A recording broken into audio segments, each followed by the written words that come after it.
Hey everybody, welcome back to the Weekend Woodshop. My name is Rick. It is Sunday, which means that it is time for another Shop Talk Sunday.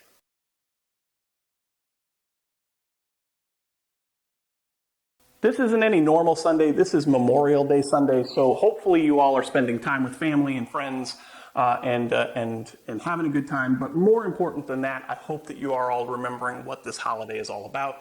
Memorial Day, as many of you are well aware, is about those who have fallen in service to their country. So if you have someone in your lineage, in your heritage, in your close family who has fallen in service to their country, let us know down in the comments. You don't have to be real specific about it. I know people are concerned about, giving out too many personal details, but if there's somebody that you would like to recognize, name or not, relationship or not, then just leave a comment down in the comment section, and we will honor them here at the wood shop in our thoughts and prayers, and you as well. Today I would like to recognize and remember my third great uncle, Jesse Troyer. He fell in France in World War I. So Jesse, thank you for service to your country. We are honored. All right, now, no build video this week. We have a lot of things in the hopper. I'm actually working on a couple of things. One of them is this. This is going to be a self-centering doweling jig. This is just a mock-up that I've been working on. Hopefully we'll have a build video out for this pretty soon. It's based on Tamar from 3x3 Customs. It's based on a design that she came up with. I made a couple of little itty-bitty changes. I also have to cut that off because that's no good.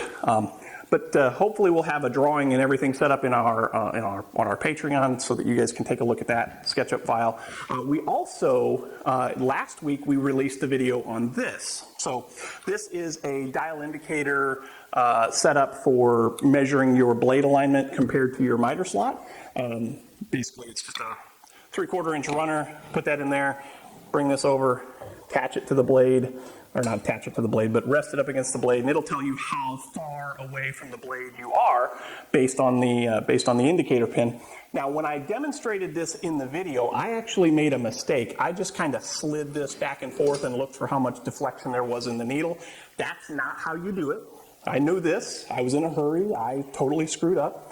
But what you need to do is pick a spot on the blade. So I've drawn a little dot right here, and then you measure that spot right there, and that shows 2.5, maybe 3 thou, probably 2.5.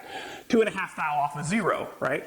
Then you take the same spot, you rotate it to the back of the saw, and you measure it again, and right now, 2.5 thou.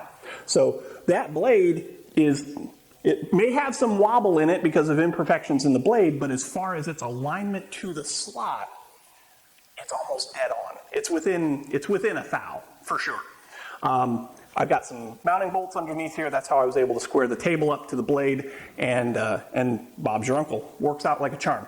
If you guys want me to actually draw a SketchUp drawing of this and put it into our Patreon files, then I will absolutely do that. It's a pretty easy thing to build. It's just a couple of pieces of hardwood with a couple of bolts and stuff holding it together. But again, if you guys are interested, let me know. I'll draw up a drawing for that. That was our previous project. This is a current project. Upcoming projects. We've got some other things that need to happen in the shop. Number one, my workbench is a disaster. If you guys could see my workbench right now, and maybe I'll put a picture up right now, it's rough. It is so rough. But it's also too big. I don't think anyone has ever said my workbench is too big. But my workbench, for the space that I have, my workbench is too large. It's 4 foot by 8 foot, and it takes up a large enough footprint on that side of the garage that it actually takes up too much space. So what we're going to do is we're going to scale it down a little bit. It's going to stay 4 feet wide, but it's going to drop back to 6 feet in length. It's going to serve as a couple of things. It's going to serve as my outfeed table, it's going to serve as my assembly table, and it also is going to serve as some storage. So it's going to have a lot of things incorporated in it that currently are not incorporated in the current build. It's going to have a place for my little black plastic storage bins for all of my hardware, nuts and bolts and stuff like that. It's going to have a place for my air compressor. It's going to have a place for my shop vac to live. It's going to have power in it, and it's also, like I said, it's going to serve as the outfeed table for the table saw. that build is upcoming. I am currently drawing that up in SketchUp. If you guys would like to see drawings of that, I will make sure to include those in the build video. Other project that we're working on right now is the miter station. The miter station is currently is just a flat 8-foot long miter workstation. It's supposed to be L-shaped because it's supposed to wrap around the back corner wall over here, and then that's going to be where our drill press and our sanding station is going to be. I need to get that built. So we're in the process of designing some stuff for that. And then the other thing that I would like to get going here pretty soon is upgrading the dust collection system in my shop.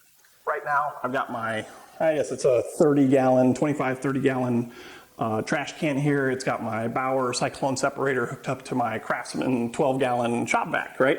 And that works well for small stuff. It works well for my bandsaw, for my sander, cleaning up around the table saw, stuff like that. What it doesn't work well with is is the planer. The planer makes such big chips and has such a large exhaust port that this can't even remotely keep up. So we're going to need to upgrade our dust collection and chip collection system into something a little bit bigger. I've got my eye on the one from Harbor Freight. I know a lot of you are going to be like, ooh, Harbor Freight, but hear me out. It is perfectly adequate. It'll do the job just fine and no questions. So that's kind of what we're thinking about. The other project, the last project that I want to talk about is on my community page. If you're not paying attention to the community page, make sure you do that. Over on my community page, I put up a poll a couple weeks back, and I was listing a few of the projects that I had in my head, and one of the projects that more people were interested in than not was a CNC router, a DIY CNC router. So that is something that I'm also currently drawing up in SketchUp, and then we'll have a build list for that once the video is available. But all of these things take finances. I have a full-time job. It does well to pay the bills around here, but it doesn't go very far for extra stuff. So it'll take a little bit of time to get those projects up and running and off the ground. If you are interested in helping out the channel, then one way you can do that is by joining us on Patreon, patreon.com/weekendwoodshop. Link for that will be down in the description below. And for as little as $5 a month, you can help support all of the things that we're trying to do here on the channel. It'll go for building supplies and stuff like that. You'll get your name in the videos. You will also have access to any behind-the-scenes footage that we might create during the process of making these videos. You'll get access to all of the SketchUp files and things that we use to design the projects. And also, you'll have access to me. If you want to ask any direct questions or whatever, then that'll be your way to do so. But yeah, I think that's going to do it. I think we've covered just about everything I wanted to talk to you about on this Sunday in our Sunday Shop Talk. Again, remember, it is Memorial Day, so be sure to thank someone for their service. Also, remember to remember someone who has fallen, because that is what this Memorial Day is all about, is those who have fallen. So, again, Uncle Jesse, thank you. Anyway, hope you guys enjoyed. Make sure you leave some comments down below. Give us, if you feel like we've earned it, hit the subscribe button. Don't forget to hit the notification bell to get notified every time we put new content up on the channel. But once again, folks, thank you all so much for watching. Don't forget also we have a website, richardbrookswoodworking.com. You can order cutting boards and merchandise like hats and stickers and all that good stuff. But anyway, thank you all so much for watching. Have a great weekend, and we'll catch you in the next one. Bye-bye.